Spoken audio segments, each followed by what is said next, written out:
नमस्कार, सगरमाथा प्राइम समाचारमा स्वागत छ। म केशव शर्मा। प्राइम समाचार सुरु गरौँ अहिलेसम्मका मुख्य समाचारबाट।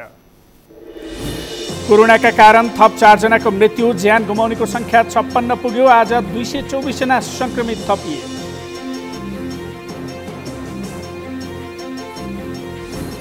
नेपाल टेलिकमको 4G सेवा ढिलाइबारे संसदीय समितिले सरकारसँग जवाफ माग्यो। अन्य सेवा प्रदायकसँग प्रतिस्पर्धा गर्न नसकेको सांसदहरूको आरोप। सिन्धुपाल्चोकको इन्द्रावती तेस्रो जलविद्युत आयोजनाको ड्याम साइडमा पहिरो गयो। विद्युत उत्पादन बन्द, स्थानीय तिपेनी बजार समेत जोखिममा। कोरोनाका कारण विश्वभर 6,77,000 बढीको मृत्यु। हालसम्म संक्रमितको संख्या 1,75,14,000 नाग्यो। र 13औं सागमा स्वर्ण पदक विजेता खेलाडीहरूलाई नेपाली कांग्रेसले नगदसहित सम्मान गर्यो। रजत र काँस्य विजेता खेलाडीलाई पछि सम्मान गरिने।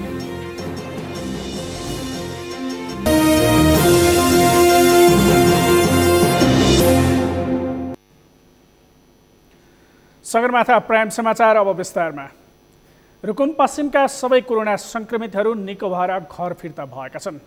जिल्ला अस्पताल रुकुम पश्चिमको आइसोलेसनमा रहेका 2 जना संक्रमित शुक्रबार डिस्चार्ज भएसँगै जिल्ला संक्रमित विहीन बनेको हो।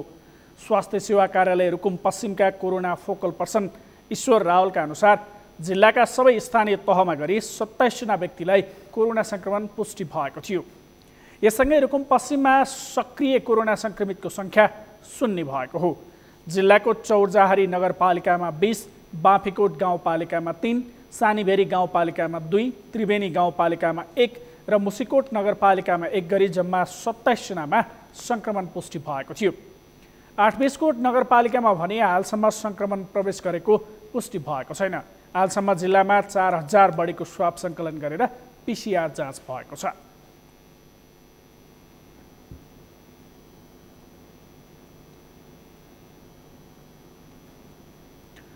सरकारले जनजीवन सहज बनाउन भन्दै लकडाउन खुल्ला गरेपछि कोरोनाका संक्रमित संख्या बढ्न थालेको छ। लकडाउन अन्त्य गर्नुअघि परीक्षणको दायरा घटाउँदा संक्रमितको संख्या घटेको देखिए पनि परीक्षण बढाएसँगै पुनः संक्रमित बढ्न थालेका छन्। 8 जेठदेखि 15 साउनसम्मको तथ्याङ्क विश्लेषण गर्दा परीक्षण बढ्दा संक्रमितको संख्या बढेको छ भने परीक्षण घट्दा संक्रमित पनि घटेका छन्। किन सरकारले क्षमताअनुसार परीक्षण गरेको छैन? संक्रमित कम देखाउन परीक्षण नै घटाउँदा महामारीको एकिन तस्बिर देखिन्छ त? कुलचन्द्र विष्टको रिपोर्ट। कोरोना संक्रमण बढ्दै जाँदा चैत्र 11बाट सरकारले देशव्यापी रूपमा लकडाउनको घोषणा गर्यो। जोखिम न्यूनीकरणका लागि भन्दै सरकारले लगाएको लकडाउन साउन 6बाट खुल्ला भयो। कारण एउटै थियो, संक्रमितको संख्या घट्दै गएको तथ्याङ्क। तर वास्तविकता भने अर्कै थियो। सरकारले के कारण लकडाउन घोषणा गर्यो, के कारण अन्त्य भयो भन्दै बहस चलिरहेका बेला संक्रमितको संख्या कम देखिनुको एउटै कारण थियो, परीक्षणको दायरा घट्नु। तर पछिल्लो तथ्याङ्कलाई विश्लेषण गर्दा परीक्षणको दायरा बढ्दा संक्रमित संख्या अझै पनि बढी छ भने दायरा घट्दा कम। सरकारले असार 12 यता परीक्षणको दायरा घटाउँदै ल्याएको छ। 2 देखि 8 साउनसम्मको सातामा पुग्दा 27,217 नमुना मात्रै परीक्षण गरिए, जसमा 897 संक्रमित देखिए। 9 देखि 15 साउनसम्मको पछिल्लो सातामा परीक्षणको दायरा बढाएर 33,126 पुर्याउँदा संक्रमित देखिने क्रम पनि बढेको छ। यो साता 1,306 संक्रमित देखिएका छन्। लकडाउन अन्त्य पश्चात दैनिक जसो मृतकको संख्या पनि बढिरहेको छ भने सघन उपचार कक्ष आइसियुमा भर्ना हुने गम्भीर संक्रमितको संख्या पनि बढेको छ। सघन उपचार कक्ष आइसियुमा भर्ना हुने गम्भीर संक्रमितको संख्या पनि बढेको छ। यति मात्र होइन, उपत्यका चिरेका 3,473 को स्वाब परीक्षण गर्दा 24 जनामा कोरोना संक्रमण देखिएको छ। देशभरका विभिन्न स्थानमा समुदाय स्तरमै संक्रमण फैलिएको छ भने उपत्यकामा पनि संक्रमितको संख्या बढ्दो छ। तर सरकार किन परीक्षणको दायरा घटाएर संक्रमितको संख्या कम देखाइरहेको छ? मास टेस्टिङ गर्न सरकारलाई केले रोक्यो त? सबैको टेस्ट गर्ने हो र हामीले अहिले इन्डियाबाट आएका वा हवाई मार्गबाट आएका सबै मान्छेको 100% को हामी PCR टेस्ट गर्छौँ। त्यसो गर्ने भनेको दिनमा के हो भने दिनमा 22-2500 मान्छे हुन्छन्। ती कसरी दायरा घटेको छ? मान्छे हुनु पर्दैन? तपाईँ हिसाब गर्नुहोस् न। तपाईँलाई पनि म्याथमेटिक्स आउँछ होला। 25,000 मान्छे इन्डियाबाट छिर्दा हामीले 6-7 हजार गरेका थियौँ। आज 2500 मान्छे नछिर्दा चाहिँ 4,000-5,000 गरेका थियौँ। कसरी कम भयो? लकडाउन अन्त्य पश्चात जनजीवन पूर्ववत फर्कने प्रयत्नमा छ। चहल पहल र आवत जावत बढेको छ। सरकारको कदम भने खतरा अन्त्य भइसकेको र संक्रमण कम हुँदै गएको जस्तो देखिरहेको छ। तर जनस्वास्थ्यविदहरू भने पहिले र अहिलेमा खतरा कुनै कोणबाट पनि कम नभएको बताउँछन्। केही दिन सङ्क्रमितको सङ्ख्या कम भएको देखिँदा र लकडाउन अन्त्यका कारण चहल पहल बढ्दा अहिले खतरा अझ बढिरहेको उनीहरूको बुझाइ छ। पछिल्लो समय लक्षणसहितका सङ्क्रमित बढ्नु, समुदाय स्तरमा सङ्क्रमण बढ्नुले अवस्था अझ खतरापूर्ण हुने उनीहरू बताउँछन्। काठमाडौँ मात्र होइन, पोखरा, विराटनगर, वीरगञ्जमा पनि छिरेकै हुन् भारतबाट सङ्क्रमितहरू। त्यो सर्ने क्रम इतिहास हाम्रो 6 महिना अगाडि हेर्ने भने भएको भइसक्यो। त्यो निरन्तरता छ, जहिले पनि जोखिम जहिले पनि थियो। अहिले बढी जोखिम किन भयो भन्दाखेरि मान्छेको हिँडडुल अब बढ्यो। अस्ति त लकडाउन थियो, लकडाउन एक किसिमले खुकुलो भएको हुनाले अब मान्छेहरूले मास्क पनि नलाइकन, दूरी काम नगरिकन एकदम आनन्दसँग के पनि भएको छैन भने हिँडडुल गर्न थाल्नुभयो। त्यसले गर्दा चाहिँ प्रब्लम छ भने अब अलिकति पहिलेभन्दा जोखिम चाहिँ बढ्न सक्छ। लकडाउन अन्त्य पश्चात अवस्था बिग्रँदै गएपछि विराटनगर, वीरगञ्ज लगायतका स्थानमा स्थानीय प्रशासनले पुनः लकडाउनको घोषणा गरेको छ। यसरी दिन प्रतिदिन सङ्क्रमित बढ्दै जाँदा सरकारले भदौ 1बाट उडान तथा लामो दूरीको यातायातका साधन समेत खुल्ला गर्ने निर्णयका कारण सङ्क्रमण अझ भयावह हुने देखिन्छ। यसर्थ तथ्याङ्क हेरेर अघि बढ्नुभन्दा सर्वसाधारण आफै सचेत हुनु जरुरी देखिन्छ। सगरमाथा टेलिभिजनका लागि क्यामेरामा दिपेन्द्र थापा मगरका साथमा कुलचन्द्र विष्ट, काठमाडौँ। नेपालमा कोरोना भाइरसको सङ्क्रमणबाट आज थप 4 जनाको मृत्यु भएको छ। आज थप 224 जनामा नयाँ सङ्क्रमण पुष्टि भएको छ। नेपालमा कोरोनाबाट ज्यान गुमाउनेको सङ्ख्या 56 पुगेको छ भने सङ्क्रमितको सङ्ख्या 19,771 पुगेको छ। मेनुका श्रेष्ठको रिपोर्ट। शुक्रबार कोरोना सङ्क्रमणबाट 4 जनाले ज्यान गुमाएका छन्। गण्डक अस्थायी कोरोना अस्पताल पर्सामा उपचाररत 3 जना र पाटन अस्पतालमा उपचाररत 1 जनाले ज्यान गुमाएसँगै नेपालमा कोरोनाबाट मृत्यु हुनेको सङ्ख्या 56 पुगेको छ। पर्साको वीरगञ्ज महानगरपालिका 11 का 56 वर्षीय पुरुष, वीरगञ्ज महानगरपालिका वडा नम्बर 16 का 35 वर्षका पुरुष, वीरगञ्ज 2 का 65 वर्षीय अर्का पुरुषको कोरोना सङ्क्रमणबाट मृत्यु भएको स्वास्थ्य तथा जनसङ्ख्या मन्त्रालयले जनाएको छ। त्यस्तै वीरगञ्ज 11 स्थायी घर भई ललितपुरको थसी खेल बस्ने पाटन अस्पतालमा उपचाररत महिलाको पनि कोरोना सङ्क्रमणबाट मृत्यु भएको छ। पर्सा जिल्ला वीरगञ्ज महानगरपालिका वडा नम्बर 16 निवासी 35 वर्षका अर्का पुरुषको मिति 2077 साउन 15 गते बेलुका 7:40 बजे गण्डक अस्थायी कोभिड अस्पतालमा दुःखद निधन भएको छ। गत साउन 5 गते निजी क्लिनिक हुँदै तराई अस्पतालमा भर्ना भएका उहाँ स्वास्थ्यमा सुधार नआएपछि मिति 2077 साउन 13 गते ज्वरो तथा श्वास प्रश्वासमा समस्या भई गण्डक अस्पताल भर्ना हुनुभएको थियो। उहाँको स्वाब नमुना सङ्कलन गरी जाँच गर्दा साउन 15 गते कोरोना पुष्टि भएको थियो। यसै गरी मृत्यु हुनेको सङ्ख्या 56 पुगेको छ। सरकारले शुक्रबार PCR विधिबाट 10,768 नमुना परीक्षण गरेको छ, जसमा काठमाडौँ उपत्यकामा 38 सहित मुलुकभर थप 224 जनामा कोरोना पोजिटिभ देखिएको छ। यो सँगै नेपालमा कोरोना सङ्क्रमितको सङ्ख्या 19,771 पुगेको छ। आज देशभरि जम्मा सक्रिय सङ्क्रमितहरूको सङ्ख्या 5,316 छ। कोभिड-19 सङ्क्रमणबाट मुक्त भई घर फर्किनेहरूको सङ्ख्या 72.8% छ। आजको PCR 10,768 गरी जम्मा 3,75,416 परीक्षण भएको छ। क्वारेन्टिनमा रहनुभएका व्यक्तिहरूको सङ्ख्या 12,111 छ। कोभिड-19बाट सङ्क्रमण मुक्त भई गत 24 घण्टामा डिस्चार्ज हुनुहुनेहरूमा जम्मा 151 जना हुनुहुन्छ र आजसम्म डिस्चार्ज हुनुहुने जम्मा 14,379 सङ्क्रमितहरू निको भई घर फर्किसक्नु भएको छ। उपत्यका छिर्ने विभिन्न नाकाहरूमा समेत परीक्षण गरिएको छ।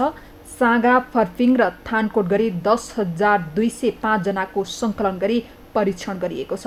अहिले देशभरिका आइसोलेसनमा 5,316 जना रहेका छन्। शुक्रबार 151 जना सङ्क्रमित निको भएर घर फर्किएका छन्। अहिले देशभरिका क्वारेन्टाइनमा 12,111 जना रहेका छन्। सरकारले कोरोना सङ्क्रमणको जोखिम बढेको भन्दै थप सचेत रहन आग्रह गर्दै आएको छ। बिहिबार बसेको COVID-19 crisis management centre CCMC को बैठकले जोखिम भएका क्षेत्रमा सिल गर्ने निर्णय गरेको छ। प्रहरीले मास्कको प्रयोग अनिवार्य भन्दै अभियान चलाउँदै आएको छ भने केही स्थानीय सरकारले संक्रमणको दर बढेपछि निषेधाज्ञा तथा लकडाउनको घोषणा गरेका छन्। सगरमाथा टेलिभिजनका लागि Menuka Shrestha, Kathmandu. Enough is enough अभियानका 52 जना बढी अभियन्ताहरू पक्राउ परेका छन्। कोरोना भाइरस नियन्त्रणमा सरकारले प्रभावकारी काम नगरेको भन्दै लामो समयदेखि प्रदर्शन गर्दै आएका अभियन्ताहरू प्रधानमन्त्री निवास बालुवाटार अघि प्रदर्शनमा उत्रदा पक्राउ परेका हुन्। सत्याग्रहमा बसेकाहरूको माग पूरा गर्न दबाब दिँदै उनीहरूले आज बालुवाटार अघि प्रदर्शन गरेका थिए। सन्तोष बिके थापाको रिपोर्ट। शुक्रबार दिउँसोको समय प्रधानमन्त्री निवास बालुवाटार बाहिर धर्ना दिन पुगेका 52 जना प्रहरीको कब्जामा परे।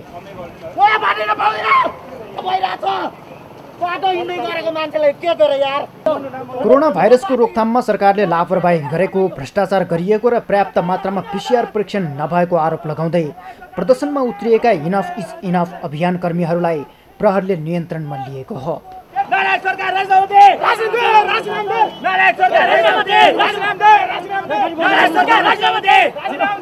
प्रधानमन्त्री निवास बालुवाटार अघि प्रदर्शन गरिरहेका उनीहरूलाई निषेधित क्षेत्र तोडेको आरोपमा प्रहरीले हस्तक्षेप गरेको हो।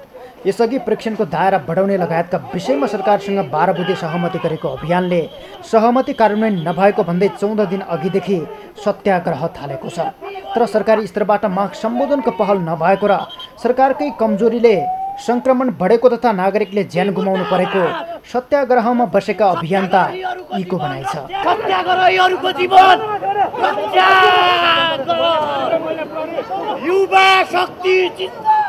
यो कुरामा चाहिँ सरकारले लापरवाही गरेर भोलि भयावह स्थिति आयो होइन। 5,000, 10,000, 20,000, 25,000 मान्छेहरू चाहिँ तपाईँको आइसियु वा अक्सिजन होइन वा एम्बुलेन्स होइन नपाएर बित्ने अवस्था आयो भने त्यसले त सरकारलाई कहाँ पुर्याउला, यो व्यवस्थालाई कहाँ पुर्याउला, अनि नागरिकहरूले मात्रै त्यो दुःखको भोगी हुँदैनन् नि। त्यही भएर मलाई चाहिँ अब सरकार स्वयं जवाफदेही हुन्छ भन्ने विश्वास चाहिँ घट्दै गएको छ। तर सबैजनाले मिलेर चाहिँ अब आफ्नो ठाउँबाट नेतृत्व लिएर चाहिँ सरकारलाई जवाफदेही बनाउनुपर्छ भन्ने कुरामा चाहिँ अहिले चाहिँ त्यही हुनुपर्छ जस्तो लागिरहेको छ। इनफ इज इनफको अभियान सकारात्मक भएको भन्दै विभिन्न राजनैतिक दलले पनि ऐक्यबद्धता जनाएका छन्। राप्रपाका अध्यक्ष कमल थापाले युवाहरूको आवाजलाई सरकारले दबाउने काम गरेको भन्दै तत्काल माग सम्बोधन गर्न प्रधानमन्त्रीलाई आग्रह गरेका छन्। सत्याग्रही युवासँग भेटेर थापाले अभियानमा साथ दिएका हुन्। म आफ्नो व्यक्तिगत रूपमा र राष्ट्रिय प्रजातन्त्र पार्टीको तर्फबाट पूर्ण ऐक्यबद्धता प्रकट गर्दछु। केवल जनस्वास्थ्यको रक्षाको निमित्त आवाज उठाइएको छ र शान्तिपूर्ण ढङ्गबाट गरिएको प्रदर्शनलाई निषेधित क्षेत्रमा प्रवेश नै नगरेको अवस्थामा सरकारले जुन किसिमबाट हस्तक्षेप गरेको छ यो अत्यन्तै निन्दनीय छ र यस्ता कार्यहरू तत्काल रोक्नको निमित्त समेत म सरकारसँग आग्रह गर्न चाहन्छु। जनताको जीवन रक्षाका लागि भन्दै सत्याग्रहमा जुटेका युवाहरूसँग भएको सहमति कार्यान्वयनको साटो सरकारले हस्तक्षेपकारी भूमिका खेल्दै आएको छ। तर युवाहरूले शान्तिपूर्वक तरिकाले भेला हुने र बोल्न पाउने अधिकारको हनन गरेको भन्दै सत्याग्रह अर्थात् सत्य बुझ्न आग्रह सरकारलाई गर्दै आएका छन्। सगरमाथा टेलिभिजनका लागि क्यामेरामा दिपेन्द्र थापा मगरका साथमा सन्तोष बिके थापा, काठमाडौँ। नेपाल टेलिकमको 4G सेवा विस्तारमा भएको ढिलाइको कारणबारे संसदीय समितिले सरकारसँग जवाफ माग गरेको छ। सिंहदरबारमा आज बसेको प्रतिनिधि सभा अन्तर्गतको विकास तथा प्रविधि समितिले 4G सेवा विस्तारमा चरम ढिलाइ हुनुको कारण 7 दिनभित्र लिखित रूपमा समितिमा पेश गर्न सञ्चार तथा सूचना प्रविधि मन्त्रालयलाई निर्देशन दिएको हो। बैठकले टेलिकमको सेवा गुणस्तर र प्रभावकारिताको विषयमा आगामी कार्ययोजना 30 दिनभित्र समितिमा पेश गर्न मन्त्रालयलाई निर्देशन दिएको छ। टेलिकमले 1 वर्षमा सिम कार्ड वितरण गरेको सिम कार्डको विवरण पेश गर्न पनि निर्देशन दिएको समिति सभापति कल्याणी खड्काले जानकारी दिनुभयो। प्रदान गर्ने सेवा प्रभावकारी नभएको गुनासो आम नागरिकबाट उठिरहेको सन्दर्भमा टेलिकमले प्रदान गर्ने सेवा प्रभावकारी, गुणस्तरीय र आम नागरिकहरूले अपेक्षा गरे अनुरूप बनाउन टेलिकमका आगामी कार्ययोजना स्पष्ट रूपमा 30 दिनभित्र समितिमा पेश गर्न समिति नेपाल सरकार सञ्चार तथा सूचना प्रविधि मन्त्रालयलाई निर्देशन गर्छ। बैठकमा सञ्चार तथा सूचना प्रविधि मन्त्री डाक्टर युवराज खतिवडाले सञ्चार मन्त्रालयका सबै खरिद बिक्री प्रतिस्पर्धाका आधारमा हुने बताउनुभयो। मन्त्री खतिवडाले नेपाल टेलिकममा रणनीतिक साझेदार भित्राउने बताउनुभयो। देशभर इन्टरनेट पुर्याउने गरी सरकारले काम गरिरहेको भन्दै लकडाउनले काममा बाधा गरेको र सबै ठाउँमा विद्युत सेवा नपुगेका कारण पनि इन्टरनेट सेवा पुर्याउन असहज भएको हामी सबै नागरिक चेतनाको हिसाबले पनि हेर्नुपर्छ। त्यसमा राज्यले आफ्नो दायित्व निर्वाह गरेको छैन, सुरक्षा दिन सकेको छैन, सहजीकरण गर्न सकेको छैन भने फेरि राज्य पनि त्यत्तिकै जिम्मेवार हुनुपर्छ। त्यो भएको छ भने फेरि सरकारमाथि यहाँहरूले समितिले या संसदले पनि प्रश्न उठाउन सक्छ, उठाउनुपर्छ। बैठकमा धारणा राख्ने अधिकांश सांसदहरूले टेलिकमको सेवाको गुणस्तरमाथि प्रश्न उठाएका थिए। उनीहरूले रणनीतिक साझेदार भित्राउने विषय लामो समय हुँदा पनि पुरा हुन नसकेको बारे पनि जिज्ञासा राखेका थिए। दूरसञ्चार प्राधिकरणले विद्यालयहरूमा टेक्नोलोजीको हिसाबले चाहिँ आइटी मैत्री बनाउनका लागि खोल्यो। मैले लास्ट दिन थाहा पाएँ, गत साल लास्ट दिन थाहा पाएँ विद्यालयहरूलाई आह्वान गरेको छ। अनि मैले हतार चाहिँ जति ठाउँमा फोन लाग्छ, जुन जुन विद्यालयमा लाग्छ तुरुन्त एप्लाई गरिहाल्नुहोस्, त्यहाँ चाहिँ इमेल गरिहाल्नुहोस् भनेर भने केही विद्यालयहरू परे। असार मसान्तसम्म चाहिँ नवीकरण गराउने चाहिँ म्याद थपियो। एउटा नेपाल सरकारको स्वामित्वमा रहेको नेपाल टेलिकमलाई बाध्यकारी बनाएर 6 रुपियाँ तिर्न लगाइयो। यसको रहस्य के हो? यसको कारण के हो? एनसेलले टेलिकमले भन्दा राम्रो सेवा दिँदै आइरहेको भन्दै सांसदहरूले राज्यको लगानी रहेको नेपाल टेलिकमले प्रतिस्पर्धा गर्न नसकेको भन्दै सरकारको ध्यानाकर्षण गराएका थिए। संस्कृति, पर्यटन तथा नागरिक उड्डयन मन्त्री योगेश भट्टराईले नयाँ सेवा सुविधासहित त्रिभुवन अन्तर्राष्ट्रिय विमानस्थल सञ्चालनमा आउने बताउनु भएको छ। आज विमानस्थलको निरीक्षण गर्नुभएका मन्त्री भट्टराईले विमानस्थलमा निर्माण भइरहेका पूर्वाधारको निर्माण कार्य सम्पन्न भइसकेकाले भदौ 1 गतेदेखि नयाँ सेवा सुविधासहित विमानस्थल सञ्चालनमा आउने बताउनु भएको हो। कोरोनाका कारण 4 महिनासम्म विमानस्थल बन्द रहँदा धेरै पूर्वाधारहरू निर्माण भएको मन्त्री भट्टराईले बताउनु भयो। एउटा सन्तास फैलिएको बेलामा पनि यहाँको निर्माण भएका पूर्वाधार निर्माणका कामहरूलाई कुनै पनि कामहरूलाई रोक्न नदिकन निरन्तर रूपमा अगाडि बढाउने काम गरेका छौँ। निर्माण व्यवसायीहरूसँग, त्यसपछि श्रमिकहरूसँगको समन्वयमा निर्माण सामग्रीहरूको व्यवस्थापन यी सबै गरेर यो कोभिड भए पनि हाम्रा कामहरू कुनै पनि रोकिएनन् र निरन्तर अगाडि बढे। सरकारले भदौ 1 गतेदेखि त्रिभुवन अन्तर्राष्ट्रिय विमानस्थल सञ्चालनमा ल्याउने निर्णय गरेको छ। त्यसैले विमानस्थलको अवस्था निरीक्षण गर्न मन्त्री भट्टराई विमानस्थल पुग्नु भएको हो। उहाँले भौतिक दूरी कायम गरी विमानस्थल सञ्चालन गर्ने सम्बन्धमा आवश्यक तयारी पुरा गर्न विमानस्थल प्रशासनलाई निर्देशन दिएको समेत बताउनु भयो। विमानस्थलले कोरोना संक्रमणको जोखिमलाई मध्यनजर गरी प्रस्थान हललाई आधा क्षमतामा मात्रै उपयोग गरी सञ्चालन गर्ने योजना बनाएको छ।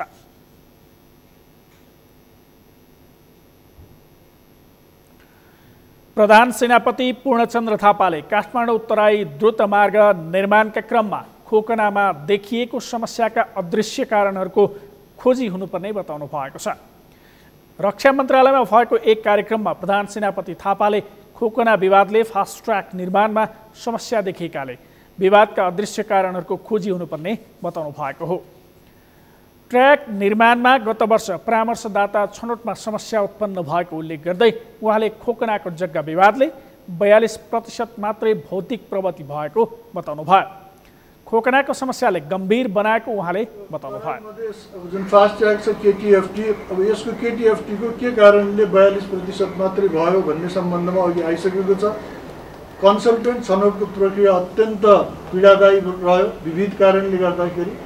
त्यस कारणले ती पीडाका बावजुद पनि गत आर्थिक वर्षको अन्तसम्म यो कन्सल्टेन्ट छनौट हुने कार्य सम्पन्न भएको छ।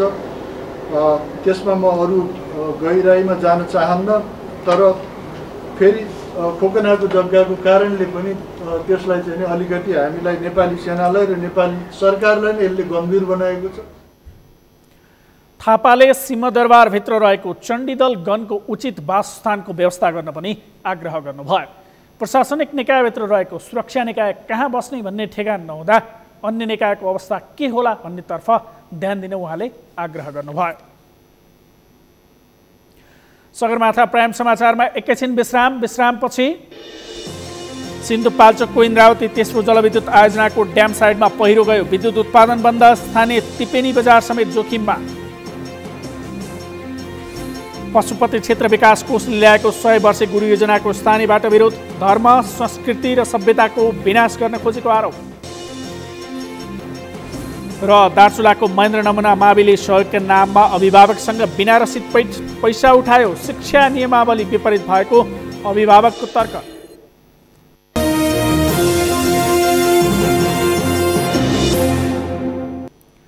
विश्रामपछि सगरमाथा प्राइम समाचारमा स्वागत छ। अब बाँकी समाचार। राष्ट्रिय सूचना आयोगका सूचना आयुक्त कमला ओलीले सत्य तथ्य सूचनाको सम्प्रेषणले राष्ट्र निर्माणमा ठूलो सहयोग पुग्ने बताउनु भएको छ। नियमनकारी भूमिकामा रहेको आयोग र सूचना दिने माध्यम पत्रकार बीचको सम्बन्ध सौहार्दपूर्ण बनाउँदै राष्ट्र निर्माणमा ठूलो योगदान पुर्याउन सकिने उहाँले बताउनुभयो। आयोगमा भएको पत्रकार सम्मेलनमा आयुक्त ओलीले सूचना नपाउँदा जनतामा आउने अन्योलको अन्त्य गर्न आयोगको गठन भएको भन्दै सही सूचना सम्प्रेषण गरी राज्यलाई सहयोग गर्दै जवाफदेही पारदर्शी बनाउन भूमिका खेल्नुपर्ने बताउनु भयो। के छ भने सधैँभरि पत्रकार मित्रहरू भनेको एउटा अघि पनि मैले दोहोऱ्याएँ, राष्ट्रको चौथो अङ्ग जो चाहिँ एकदमै सही र सत्य तथ्य सूचना दिन सधैँभरि तत्पर हुनुहुन्छ र दिइरहनु भएको छ। त्यो सही सत्य सूचनाले चाहिँ राष्ट्र निर्माणमा राष्ट्रलाई अग्रसरतामा लानका लागि पनि एकदम ठुलो टेवा पुर्याउँछ भन्ने अब यो हाम्रो धारणा पनि हो र यो भइरही आएको एउटा कुरा पनि रह्यो। कोभिड-19 का कारण कार्ययोजना अनुसार देशव्यापी कार्यक्रम सम्पन्न गर्ने वातावरण नभएपछि अवस्था सहज हुँदै गएपछि जनतालाई सूचना कसरी प्रत्याभूत गर्ने र कसरी सूचना माग्न सहज हुन्छ भन्ने विषयमा अभिमुखीकरण कार्यक्रम गरिने उहाँले बताउनुभयो। नेपाल बाल सङ्गठनको नवनियुक्त अध्यक्ष विद्या नेउपानेले पद बहाली गर्नुभएको छ। सरकारले सङ्गठनको वर्तमान कार्यसमिति विघटन गरेर अध्यक्ष नियुक्त गरेपछि नेउपानेले आज पद बहाली गर्नुभएको हो। यसअघि रीता सिंह वैद्य झन्डै 3 दशकदेखि सङ्गठनको अध्यक्ष हुनुहुन्थ्यो। उहाँको नेतृत्वमा कार्यसमितिमाथि पारदर्शिताको प्रश्न उठाउँदै मन्त्री परिषदले विघटनको निर्णय गरेको थियो। पद बहाली गर्दै नवनियुक्त अध्यक्ष नेउपानेले अब सङ्गठनलाई नयाँ ढङ्गले अघि बढाउने बताउनु भयो। उहाँले बाल सङ्गठनको जग्गालाई दुरुपयोग हुन नदिने स्पष्ट पार्नुभयो। उहाँले यसअघि भएको कमी कमजोरी नदोहोऱ्याउन आग्रह समेत गर्नुभयो। अलिकति छिरो भने पनि मासु धकाउँछ है, काँडा चाहिँदैन। यहाँ चाहिँ अलिकति मासुभित्र छिरेकै हो। त्यो नछिरे भएदेखि यस्तो संरचना हेर्नुहोस् त, काठमाडौँमा सक्छौँ यसको एउटा टुक्रो किनेर हामी घर बनाउन सक्दैनौँ नि। त्यसैले यो सम्पत्तिको जगेडा हामीले गर्नुपर्छ। हिजो जे कुरो भयो जानेर भयो नजानेर भयो कमजोरी भयो सोच्याउँदा राम्रो हुन्छ। म चाहिँ यहाँ कसैलाई ब्लेम गर्नुभन्दा नि एउटा पाटोमा यो गइसकेको छ, कानुनको ट्र्याकभित्र फसिसकेको कुरामा म बोल्न चाहन्न। बाल सङ्गठनको काम र समग्र अवस्थाबारे अध्ययन अनुगमन गर्न सरकारले पूर्व न्यायाधीश हरिबाबु भट्टराईको नेतृत्वमा उच्चस्तरीय छानबिन आयोग गठन गरेको थियो। आयोगले दिएको सुझाव अनुसार कार्यसमिति विघटन गरिएको हो।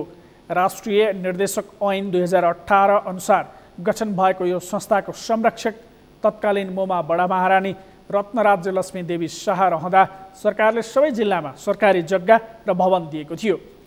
अहिले विभिन्न व्यक्तिले त्यसको फाइदा उठाइरहेको आयोगको प्रतिवेदनमा उल्लेख छ।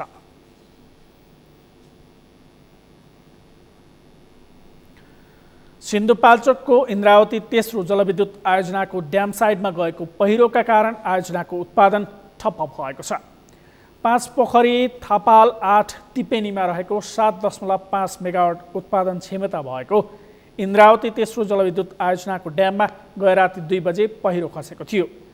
पहिरोले आयोजनाको सुरुङ मार्गको मुख्य गेट, फ्लसिङ सिस्टम तथा पोखरीमा क्षति पुगेको छ। पहिरोले तिपेनी बजार समेत जोखिममा परेको छ।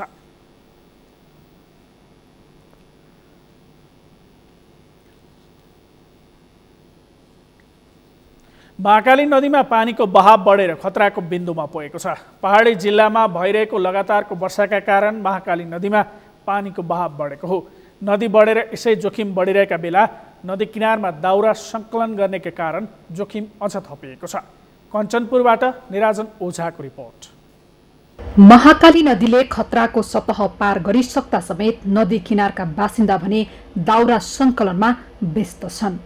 वर्षातको समयमा महाकाली नदीले बगाएर ल्याएका दाउरा सङ्कलन गरी वर्षभरि पुर्याउनु पर्ने भएकाले जोखिम मोलेर भए पनि दाउरा सङ्कलन गर्नुपर्ने बाध्यता रहेको स्थानीयको भनाइ छ। सबै हाम्रो 6 महिना छ वर्षातको लागि वर्षातमा हामी दाउरा गर्ने हो सङ्कलन गरेर 6 या असारसम्म हामी त्यो जम्मा गरेर राख्छौँ। फेरि आउँदो साल यही असारमा हामीहरू दाउरा सङ्कलन गर्छौँ। जिल्ला प्रशासन कार्यालय कञ्चनपुरले भने दार्चुला, बैतडी, डडेलधुरा र कञ्चनपुर सहित चुरे क्षेत्रमा परेको पानीका कारण महाकाली नदीमा पानीको बहाव बढेकोले तटीय क्षेत्रका नागरिकहरूलाई सुरक्षित र सतर्क रहन तथा नदी किनारामा नजान सूचना जारी गरेको छ। तर सूचनाको बेवास्ता गर्दै स्थानीय भने वर्षेनी यसरी नै दाउरा सङ्कलन गरेर जीवन धान्ने गरेको बताउँदै दाउरा सङ्कलनमा लागेका छन्। महाकाली यो वर्षाको समयमा दाउरा आउँछ नि, त्यही भएर मान्छेहरू सबै दाउरा खेल्न आउँछ नि। यहाँ त्यो दाउरा बन्द भएको कारणले हाम पनि अब सबै आउँछ, त्यही भएर हामीले दाउरा दिन आएको। एक दिनमा थोरै हो, धेरै त हो। महाकाली नदीको बाढीमा वर्षभरि बाल्नका लागि जानेको मात्र भिड लागेको छैन। यस्तै बाढीलाई मौका मानेर व्यवसाय गर्नेहरू पनि पुगेका छन्। उनीहरू यसरी वर्षासँगै आउने महाकाली नदीमा बाढीले ल्याउने दाउरा टिपेर बेच्ने र वर्षभरि यसैबाट घर खर्च चलाउने गर्दछन्। हामी यो महाकालीमा सधैँ आउने यो महाकाली हो। हामी यसमा मनोरञ्जन गर्न जान्छौँ। लगडगले निकाल्ने भए लगभग निकाल्छौँ। आफ्नो व्यापार यहाँदेखि हुन्छ, सानोतिनो व्यापार सानैदेखि चलिरहेको हो। मनोरञ्जन पनि हुन्छ अनि रमाइलो हुन्छ यहाँ खोलामा। सरकार र स्थानीय प्रशासनले बाढी आउँदा सचेत र सतर्क रहन सूचना जारी गरे पनि स्थानीय भने त्यही बाढीलाई अवसर मानेर नदीमै झुम्मिने अवस्थामा छ। नदीमा बाढीसँगै रुख र काठपात समेत आउने हुँदा उनीहरूलाई बाढीलाई नै अवसर बनाएर आफ्नो वर्षभरको गुजरा चलाउने अवस्था छ। यही बाध्यता दुर्घटनाको कारण बनेका कारण तिनै तहका सरकारले सुरक्षित रूपमा दाउरा सङ्कलनका कार्यक्रम सञ्चालन गर्न आवश्यक छ। सगरमाथा टेलिभिजनका लागि कञ्चनपुरबाट निराजन ओझाको रिपोर्ट। विश्वव्यापी महामारीको रूपमा फैलिएको कोरोना भाइरस रोकथामका लागि गरिएको लकडाउन सहरी क्षेत्रमा खुकुलो भए पनि म्याग्दी र मुस्ताङ जिल्लालाई प्रकृतिले लकडाउन गरिदिएको छ। बाढी र पहिरोले गाडी गुड्ने सडक, खोला वारपार गर्ने झोलुङ्गे पुल र पैदल हिँड्ने गोरेटो बाटो समेत बगाएपछि जनजीवन कष्टकर बनेको छ। म्याग्दीबाट सन्तोष गौतमको रिपोर्ट। भिरमा पाइला मात्रै अडाउने खुड्किलो, माथिबाट खसिरहने पहिरो अनि तलतिर बग्ने खोलामा उर्लिदो भेल। म्याग्दीको पहिरो प्रभावित मालिका गाउँपालिकाको बीम, धौलागिरी गाउँपालिकाको मराङ, अन्नपूर्ण गाउँपालिकाको दाना र मुस्ताङ जान आउन यस्तै कहानी लाग्दो जोखिमपूर्ण यात्रा गर्नुपर्छ। मुस्ताङ जोड्ने बेनी जोमसुङ सडक अन्तर्गत म्याग्दीको नागढुङ्गा, जलथले, काभ्रेभिरका साथै धौलागिरी गाउँपालिकाको मराङ जाने बाटोमा पर्ने 9 लिस्नेको भिरमा रस्सी र खरको सहारामा आवाज जावत गर्नुपर्ने बाध्यता छ। समस्या त अब धेरै समस्या छ। मान्छे आवत जावत गर्ने पनि अब सकिरहेको अवस्था छैन। अनि खाद्यान्न ढुवानी झन् अब एकदमै कुरै भएन। धेरै अब यताको चाहिँ मराङ मल्काबाङलाई यो पहिरोले गर्दा धेरै नै दुःख कष्ट भोग्नु परिरहेछ, धेरै नै गाह्रो भइरहेछ। अब खाद्यान्न ढुवानी पनि अब गर्न नसकेको छैन। साउन पहिलो हप्ता नागढुङ्गाको भिरमा हिँड्ने क्रममा खसेको ढुङ्गाले लागेर दाना काभ्रेका झकल फोनको ज्यान गएको थियो भने नारच्याङ्काका आशिष गर्बुजा घाइते भएका थिए। गोरेटो र सडक नहुँदा बिरामीलाई अस्पताल लैजान तथा खाद्यान्न लगायत अत्यावश्यक सामग्री ढुवानी गर्न महँगो खर्च गरेर हेलिकप्टर चार्टर गर्नुपर्ने अवस्था छ।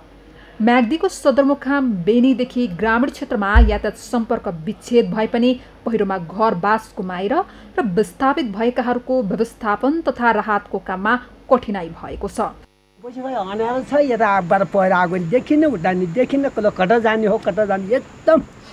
यतिखेर कसरी बस्नु भएको छ त हजुरहरू? के गरेर बस्नु भएको छ? कहाँ बस्नुहुन्छ अहिले हामी? हजुर त्यतिकै बाहिर गएर बसेको छ। अनि घर बसिन्छ। हजुर घर कहाँनिर गयो? मेरो घर उहाँहरूको नजिक भएको छ। दिउँसो घर आएर काम गर्नुहुन्छ, राति चाहिँ बस्नुहुन्न, अन्त घर बस्नुहुन्छ।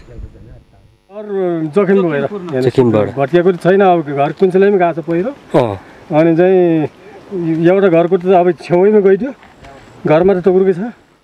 असार 25 गते यता म्याग्दी जिल्लाभर पहिरोका कारण 122 घर पूर्ण क्षति भएका छन् भने 79 घरमा आंशिक क्षति पुगेको छ। 504 घर उच्च जोखिममा पर्दा मानिसहरू विस्थापित भएको नेपाल रेडक्रस सोसाइटीले जनाएको छ। पहिरोमा परेर 29 जनाको मृत्यु भएको थियो भने 5 जना अझै बेपत्ता छन्। यातायातको साथै विद्युत बन्द भएको छ भने सञ्चार सम्पर्क समेत विच्छेद भएको छ। खानेपानी, सिँचाइ, विद्यालय, स्वास्थ्य तथा वडा कार्यालय लगायत भौतिक संरचनामा पहिरोले ठूलो क्षति गरेको छ। विद्यालयहरूमा एउटा चाहिँ यो बाल शिक्षा थियो, खाराको बाल शिक्षाको भवन, त्यो चाहिँ जुन अब पहिरोले भड्काएको छ र शिव आधारभूत विद्यालयको चाहिँ हाम्रो 4 कोठ यस्तै चाहिँ बिल्डिङै थियो, त्यसमा चाहिँ तल्लो तलासम्म चाहिँ पुर्याएको छ पहिरोले। विद्यालयहरूमा हाम्रो क्षति भएको यही नै हो र यसमा चाहिँ हाम्रो तपाईँहरूले पनि देख्नुभयो सडक त सबै क्षतविक्षत नै भएको छ, विद्युत पनि क्षतविक्षत भएको छ। पहिरो प्रभावित क्षेत्रको जनजीवन सहज बनाउन र उनीहरूमा थप समस्या आउन नदिन पीडितलाई स्वच्छ खानेपानी, नियमित विद्युत आपूर्तिको व्यवस्था तथा सडक र गोरेटो बाटो मर्मतमा प्राथमिकता दिन आवश्यक छ। सगरमाथा टेलिभिजनका लागि म्याग्दीबाट सन्तोष गौतमको रिपोर्ट। पशुपति क्षेत्र विकास कोषले ल्याएको 100 वर्षे गुरु योजनाको विरोध गर्दै पशुपति क्षेत्रका स्थानीय बासिन्दाहरू आन्दोलित भएका छन्। पशुपति क्षेत्र आसपासका प्राचीन बस्ती विस्थापित गर्ने गरी गुरु योजना आएको भन्दै स्थानीय बासिन्दाहरू आन्दोलित भएका हुन्। स्थानीयहरूले आज पत्रकार सम्मेलन गरी धर्म, संस्कृति, सभ्यताको विनाश हुने गरी गुरु योजना आएको भन्दै विरोध जनाएका हुन्। पशुपति क्षेत्रमा हुने 22वटा जात्रा र 108वटा पर्व पूजाबाट प्राचीन बस्ती र धार्मिक महत्त्व बीचको सम्बन्ध प्रमाणित हुने भन्दै प्राचीन बस्ती नहटाउन स्थानीयले माग गरेका हुन्। पशुपति क्षेत्र संयुक्त सङ्घर्ष समितिका संयोजक कृष्णमान श्रेष्ठले नेपालको सभ्यता र पहिचान बोकेको मौलिक संस्कृति, मूर्त अमूर्त सम्पदा तथा प्राचीन बस्ती तथा संस्कृति नै विस्थापित गर्ने गरी ल्याइएको गुरु योजनाको विरोध गरिएको बताउनुभयो। उहाँले गुरु योजना विनाशकारी र अदूरदर्शी रहेकाले खारेज गर्न सरकारसँग माग गर्नुभयो। तथा प्राचीन बस्ती तथा संस्कृति नै विस्थापित गर्ने गरी गुरु योजनाको घोर विरोध गर्दछौँ। यस्तो विनाशकारी र अदूरदर्शी गुरु योजना तुरुन्त खारेज हुनुपर्दछ भनी नेपाल सरकारसँग जोरदार माग गर्दछ। पशुपति क्षेत्र विकास कोषले पशुपति क्षेत्र आसपास रहेका बस्तीहरू हटाउने गरी 100 वर्षे रणनीतिक गुरु योजना प्रस्ताव गरेको छ। यसैको विरोध गर्दै स्थानीयले संवेदनशील क्षेत्र पाशुपत क्षेत्रमाथि पशुपति क्षेत्र विकास कोषले खेलवाड गरी विनाश र विध्वंसात्मक नीति लिएको बताएका छन्। दार्चुला जिल्ला सदरमुकाममा रहेको महेन्द्र नमुना माध्यमिक विद्यालयले सहयोगको नाममा विद्यार्थीबाट 250 रुपैयाँदेखि 900 रुपैयाँसम्म शुल्क उठाइरहेको छ। विगत 3 वर्षदेखि कक्षा नर्सरीदेखि 8सम्म अङ्ग्रेजी माध्यमबाट पढाइ सुरु गरेको विद्यालयले सहयोग रकम भन्दै शुल्क उठाउने गरेको हो। विद्यालयले विद्यार्थीहरूबाट बिना रसिद शुल्क उठाउँदै आएको छ। दार्चुलाबाट रमेश खत्रीको रिपोर्ट।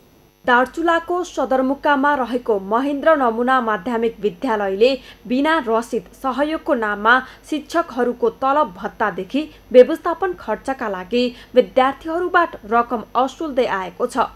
प्रत्येक विद्यार्थीबाट 250 देखि 900सम्म विद्यालयले शुल्क उठाउँदै आएको भए पनि यसरी शुल्क उठाउन नमिल्ने अभिभावक नारायण दत्त भट्टको भनाइ छ।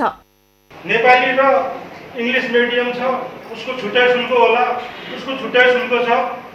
यो सरकारी नेपाली मिडियममा अबलाई त शुल्क लिनु पर्दैन, त्यसको के छ? इङ्ग्लिस मिडियमको कानुनमा के छ त्यो मैले ठ्याक्कै बुझेको छैन।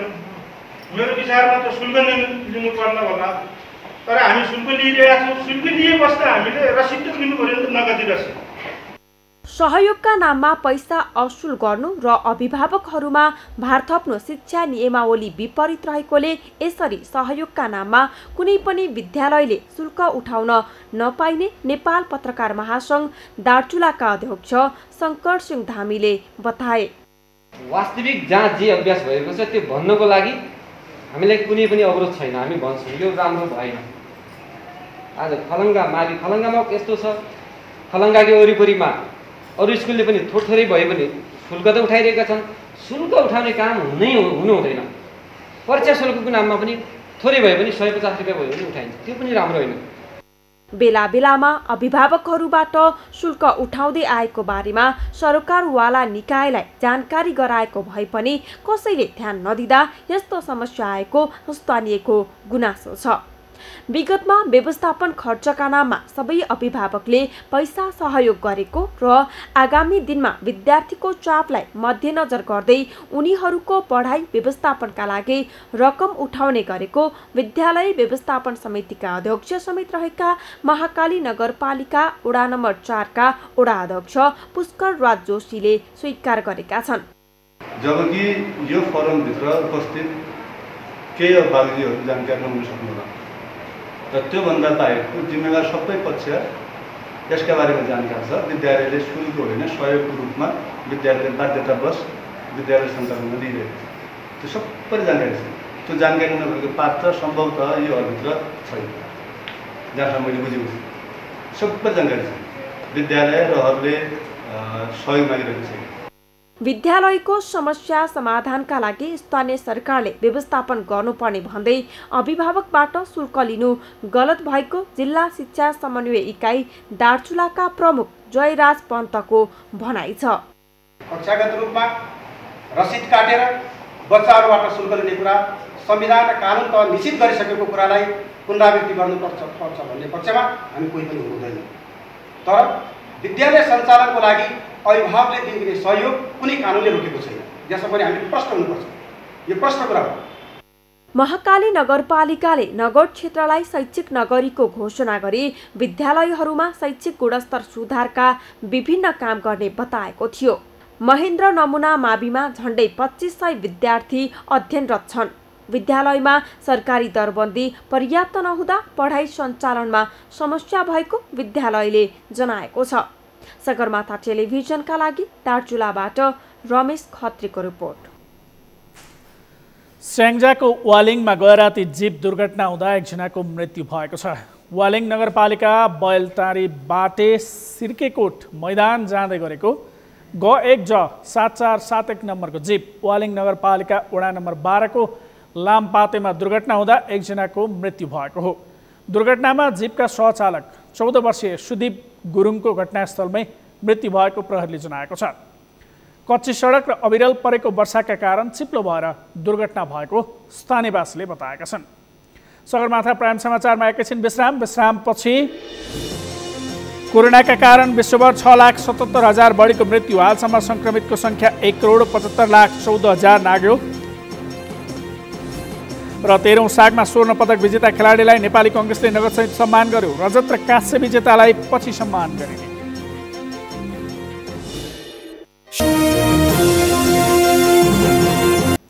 अब पालो अर्थ समाचारको। अर्थ समाचारका प्रायोजक हो आफ्नो विश्वास हो त्रिशक्ति सिमेन्ट। अर्थमन्त्री डाक्टर युवराज खतिवडाले बीमा प्राधिकरणलाई स्वायत्त बनाउन सकिने बताउनु भएको छ।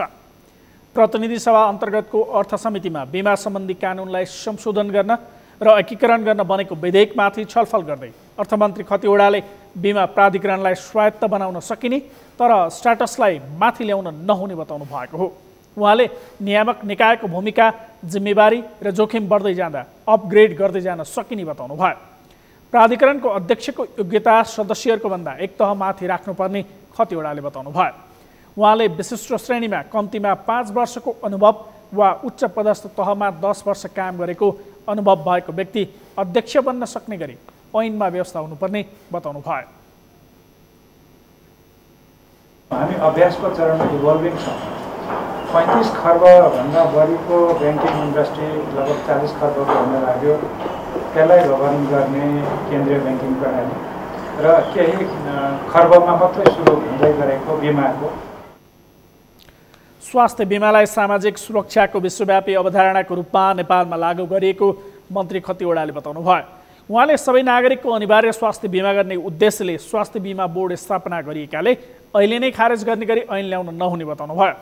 पूर्व अर्थमन्त्री एवं नेपाल कम्युनिस्ट पार्टी नेकपाका सांसद सुरेन्द्र पाण्डेले बीमा प्राधिकरणको सञ्चालकमा अर्थ मन्त्रालयको सचिव रहनुपर्ने बताउनु भयो।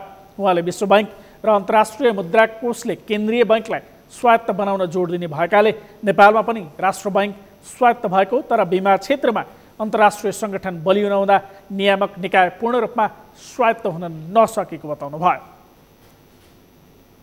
वर्ल्ड बैंक र आइएमएफहरूले पनि खास गरी आइएमएफले सेन्ट्रल ब्याङ्कहरूको चाहिँ स्वायत्ततालाई बढी जोड गरेको छ।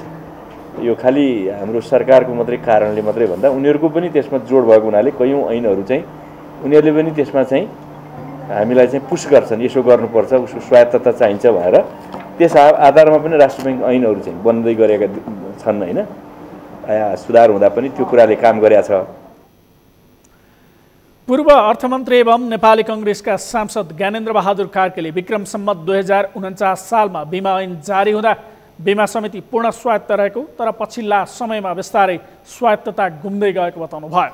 उहाँले बिमा प्राधिकरणलाई थप बलियो र स्वायत्त निकायको रूपमा विकास गर्नुपर्ने बताउनु भयो। संरचनामा गए पनि बिमालाई हामीले सङ्घीय संरचनामा लान सकेका छैनौँ।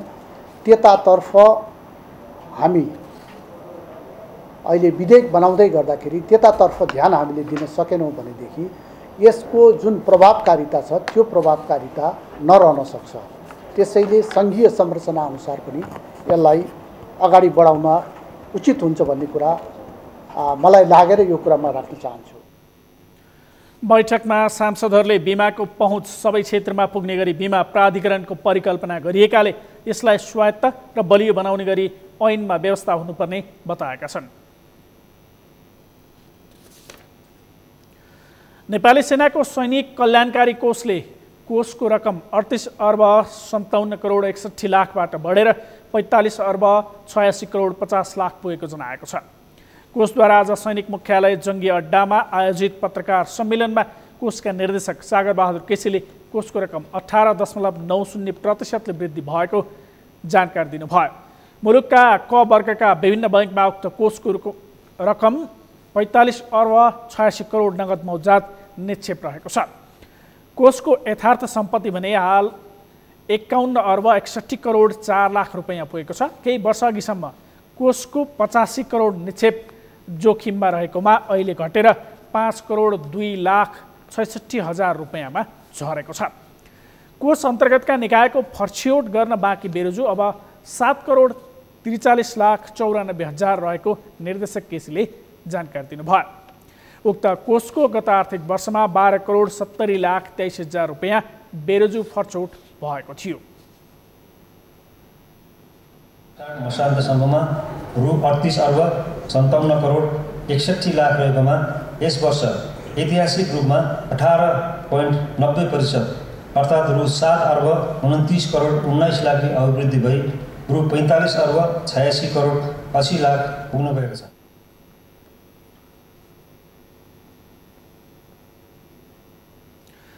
सगरमाथा प्राइम समाचारको अन्त्यमा मुख्य समाचार फेरि एकपटक। कोरोनाका कारण थप 4 जनाको मृत्यु, ज्यान गुमाउनेको संख्या 56 पुग्यो। आज 224 जना संक्रमित थपिए, 151 जना निको भए।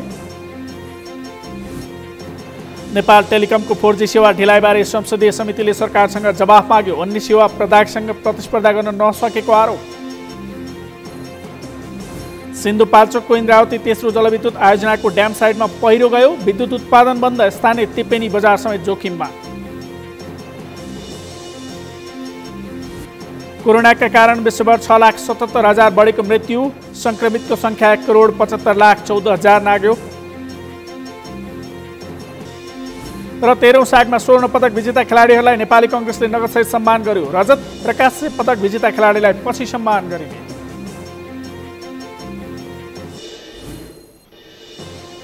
हवस् त, सगरमाथा समाचार अहिलेलाई सकियो। तपाईँ सगरमाथा समाचार बुलेटिन www.sagarmatha.tv मा पनि हेर्न र पढ्न सक्नुहुनेछ। साथै युट्युबमा youtube.com/sagarmatha.tv नेपालमा हेर्न सक्नुहुनेछ। साथै तपाईँ फेसबुकमा पनि हामीलाई facebook.com/STV नेपालमा फलो गर्न सक्नुहुनेछ। समाचारको शिखर, नेपालको गौरव, नेपालको पहिलो न्युज च्यानल सगरमाथा टेलिभिजन हेर्दै गर्नुहोला। नमस्कार।